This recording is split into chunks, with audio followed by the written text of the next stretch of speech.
From experimental trials during meningitis outbreaks to large-scale campaigns against polio and COVID-19, Africa has been central to many vaccination efforts.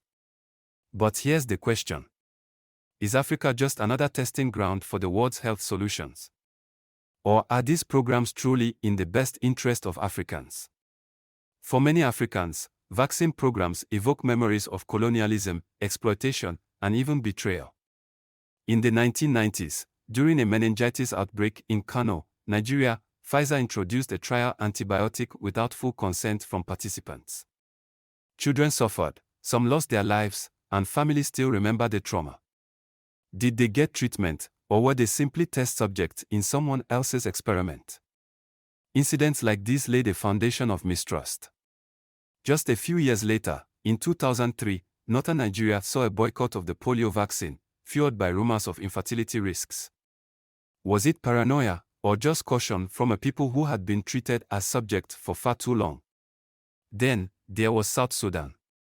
In 2015, a measles vaccination campaign led to the deaths of 15 children due to improper handling of vaccines.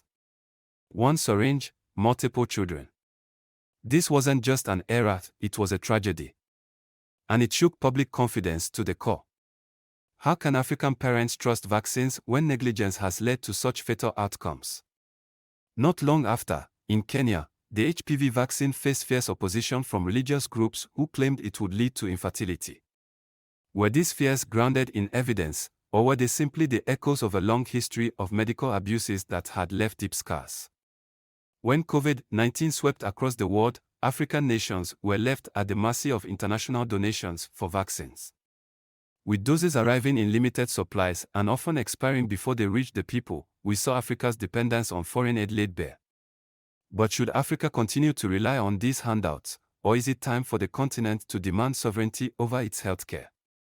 For decades, we've seen global health organizations claim they are here to help. But when vaccines are only available based on Western charity, whose interests are really being served? Today, many say Africa is no longer just a testing ground. Local leaders and organizations are increasingly involved in vaccination campaigns, and clinical trials often bring vital resources and funding. But is that enough to erase a history of exploitation? Cases like the HPV vaccine in Kenya and the polio vaccine boycott remind us that trust cannot be bought, it must be earned. Public health needs are real.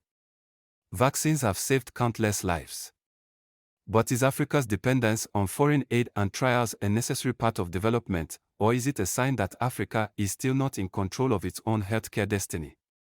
So, should African nations continue to work with global health organizations, or should they prioritize local sovereignty in healthcare?